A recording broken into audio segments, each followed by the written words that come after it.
नमस्कार, कैसे हैं आप सब। उम्मीद करते हैं आप सब बहुत ही अच्छे होंगे और वीडियोस के माध्यम से कुछ ना कुछ सीख ज़रूर रहे होंगे। तो आइए आज की वीडियो की शुरुआत करते हैं। आज की वीडियो में हम मांग की लोच की विभिन्न कोटियां पढ़ेंगे। ठीक है, मांग की लोच। मांग की लोच हमको पता है क्या होती है। जब किसी मांगी गई मात्रा में प्रतिशत परिवर्तन हो जाए, किसके फलस्वरूप अगर कीमत में परिवर्तन हो जाए, प्रतिशत परिवर्तन या औसत परिवर्तन। ठीक है, अब देखो मांग की जो कीमत लोच है उसकी विभिन्न कोटियां हो सकती हैं, या आप इसको डिग्री कहिए। ठीक है, पहली डिग्री पढ़ते हैं हम। पहली डिग्री है हमारी पूर्णतः लोचदार मांग। पूर्णतः लोचदार मांग। पूर्णतः लोचदार मांग के अंदर क्या होता है, इसमें जब किसी वस्तु की कीमत स्थिर रहती है, स्थिर कीमत पर उपभोक्ता किसी भी लेवल तक वस्तु की मात्रा की मांग कर सकता है, उसे हम बोलते हैं पूर्णतः लोचदार मांग। इसमें किसी वस्तु की जो मांगी गई मात्रा है, डिमांड है वस्तु की, वो इनफाइनाइट होती है, अनंत होती है। ठीक है, इसको अब हम चित्र के द्वारा समझेंगे।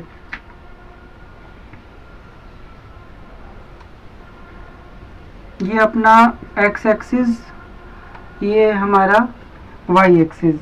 ठीक है, यहाँ पे हमने क्वांटिटी लेनी है, क्वांटिटी यूनिट्स के अंदर, और यहाँ पर हमने प्राइस लेना है रुपए के अंदर, PRICE।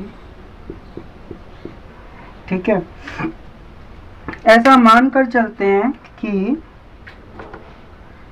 किसी वस्तु की कीमत 4 है, जो कि स्थिर है ना। वस्तु की कीमत में कोई परिवर्तन नहीं हो रहा, लेकिन इसी वस्तु की कीमत पर उपभोक्ता वस्तु की 10 मात्रा की भी मांग कर रहा है। इसी कीमत पर उपभोक्ता वस्तु की 20 मात्रा की भी मांग कर रहा है, और इसी कीमत पर उपभोक्ता वस्तु की 30 मात्रा की भी मांग कर रहा है। तो ये हमारा जो कर्व बना, इसका नाम DD, elasticity of demand is equal infinite, है ना। ये हमारा इनफाइनाइट का सिंबल हो गया कि ये हमारी अनंत तक जा सकती है वस्तु की मांग, इसमें कोई दो राय नहीं होना चाहिए। ये पूर्णतः लोचदार मांग है, जहाँ पे हमारी जो मांग है वो पूर्णतः लोचदार है, बिल्कुल फ्लेक्सिबल है, किसी भी लेवल तक जा सकती है जब वस्तु की कीमत स्थिर है। तो ये तो हो गया हमारा पहला पूर्णतः लोचदार मांग वक्र। दूसरा देखते हैं डायग्राम। ये डायग्राम है हमारा पूर्णतः बेलोचदार मांग। ठीक है, तो चेंज करेंगे अब हम इसको, डायग्राम को चेंज कर लेंगे। पूर्णतः क्या रहेगा, पूर्णतः बेलोचदार मांग। ये भी चेंज कर लेते हैं, प्राइस पॉइंट। पूर्णतः बेलोचदार मांग। पूर्णतः बेलोचदार मांग में क्या होता है, उपभोक्ता वस्तु की मांग स्थिर रखता है, लेकिन कीमत चाहे कितनी भी परिवर्तित हो जाए वो उसकी मांग स्थिर रखता है।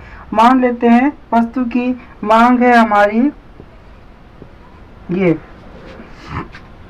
4। ठीक है, मांग स्थिर है। अब जब वस्तु की कीमत 2 रुपए है तभी भी उसकी मांग 4 है। जब वस्तु क्वांटिटी हो गया यहाँ पे, ठीक है, जब वस्तु की कीमत 4 है तभी भी इसकी मांग स्थिर है।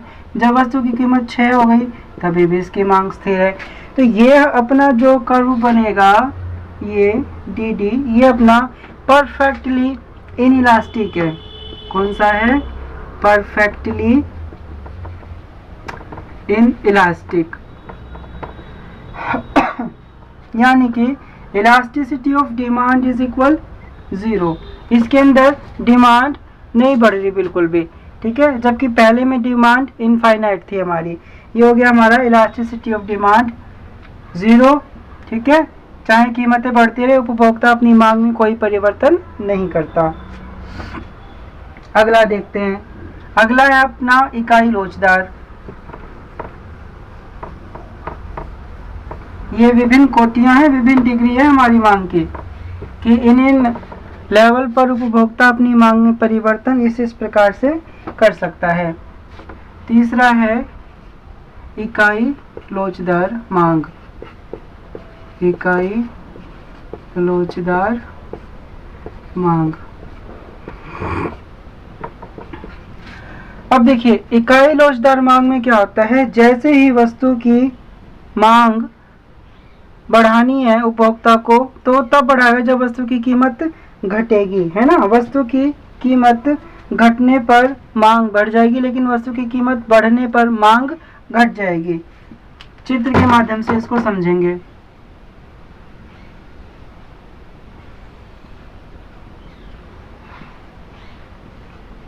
वाई एक्सिस, ठीक है। मान लेते हैं अपनी पहली कीमत है ये P और B, ठीक है। P और B हमारी पहली कीमत हो गई। अब जैसे ही किसी वस्तु की मांग, ठीक है, P से P1 हो जाती है, यानी कि घट जाती है। P से क्या हो गई, P1 हो गई, इसकी मांग घट गई। अब मांग घटेगी तो उपभोक्ता वस्तु की मात्रा बढ़ा देगा, है ना। B से C हो गया, ये P से P1 लगा लो, P से P1 हो गया, यानी कि वस्तु की कीमत कम होने पर वस्तु की मांग यहाँ पर बढ़ रही है, ठीक है। और इसको मिला दीजिए आप, ये इस बिंदु पर मिलेगा। तो ये अपना ये जो पॉइंट है इसका नाम T, इसका नाम R रख लेते हैं। ये अपना DD कर्व हो गया, डिमांड कर्व। और ये अपना elasticity of demand is equal 1। ये इकाई लोचदार मांग है कि जैसे ही वस्तु की कीमत में परिवर्तन हुआ, वस्तु की कीमत कम हो गई तो मांग बढ़ गई। सेम इसका उल्टा हो सकता है, वस्तु की मांग, ये वस्तु की कीमत बढ़ गई, ऊपर हो गई, तो वस्तु की जो मांग है वो कम हो जाएगी, ठीक है। ये सीधा आ जाएगा आपका ऐसे, ये देखो अंदर की तरफ आ गई ना, इसका नाम D रख लो। तो ऐसे हम इस डायग्राम को बना सकते हैं। अब अगला डायग्राम देख लेते हैं। अगला डायग्राम है हमारा इकाई से अधिक लोचदार मांग।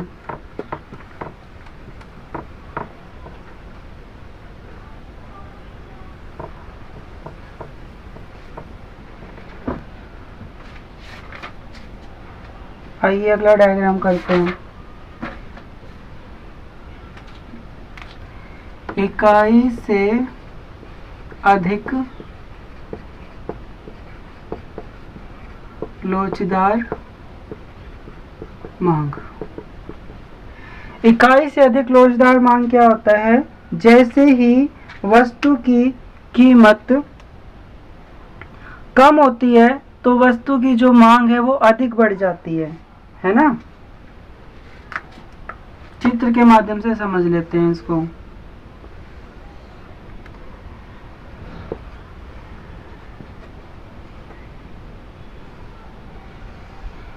ये रहा अपना, ठीक है।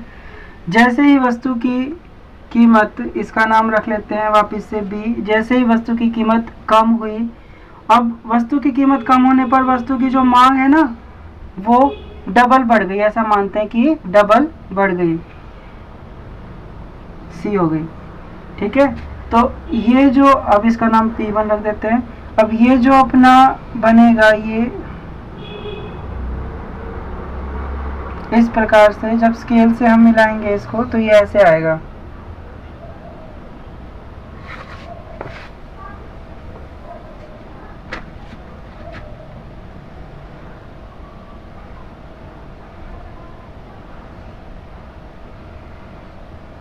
इसको स्केल से मिला लेना है आपको, ठीक है। ये ऐसे रेखा आएगी आपकी, और ये रेखा, इसका नाम T, इसका नाम R, ये रेखा होगी आपकी DD। ये है इकाई से अधिक लोचदार मांग, ठीक है। अधिक लोच हो गई मांग के अंदर, ज्यादा लोच हो गई। जब कीमत कम हुई तो मांग में ज्यादा लोच हो गई। Elasticity of demand equal elasticity of demand greater than 1, यानी कि एक इकाई से अधिक लोचदार मांग हो गया अपना, ठीक है। अगला देखते हैं। अगला है इकाई से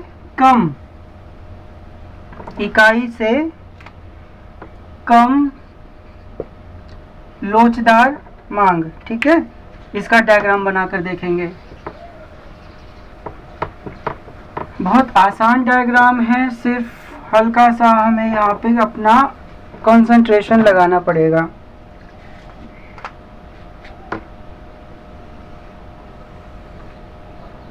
एक्स एक्सिस, वाई एक्सिस, ओ, ठीक है। नीचे आपने क्वांटिटी ले ली, यहाँ पे हमने प्राइस ले लिया। अब देखिए, अगर किसी वस्तु की कीमत ये है, सपोज दैट किसी वस्तु की कीमत है P और मांग है उसकी B। अब जैसे ही वस्तु की कीमत ज़्यादा कम होती है, उपभोक्ता वस्तु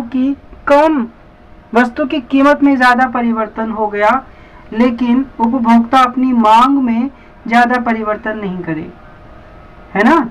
अब देखो, कीमत में कितना ज़्यादा परिवर्तन हो गया, लेकिन मांग में थोड़ा सा ही परिवर्तन हुआ। इसको कहते हैं इकाई से कम लोचदार मांग।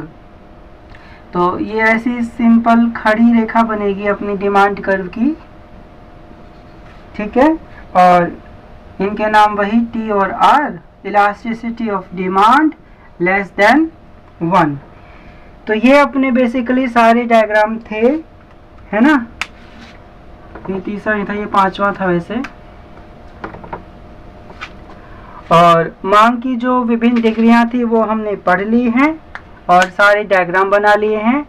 आई होप आपको अच्छे से डायग्राम समझ में आ गए होंगे, और आप डायग्राम अच्छे से समझिए और ज़्यादा से ज़्यादा एग्ज़ाम के अंदर मार्क्स लेकर आइए। अब हम मिलेंगे अगली नई वीडियो में अगले नए टॉपिक के साथ।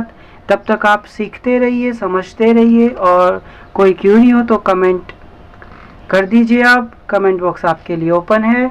और चैनल पर यदि पहली बार आए हैं तो जल्दी से चैनल को सब्सक्राइब कर लीजिए, ताकि ऐसे ही इन्फॉर्मेटिव वीडियोस आपको रोजाना प्राप्त होते रहें।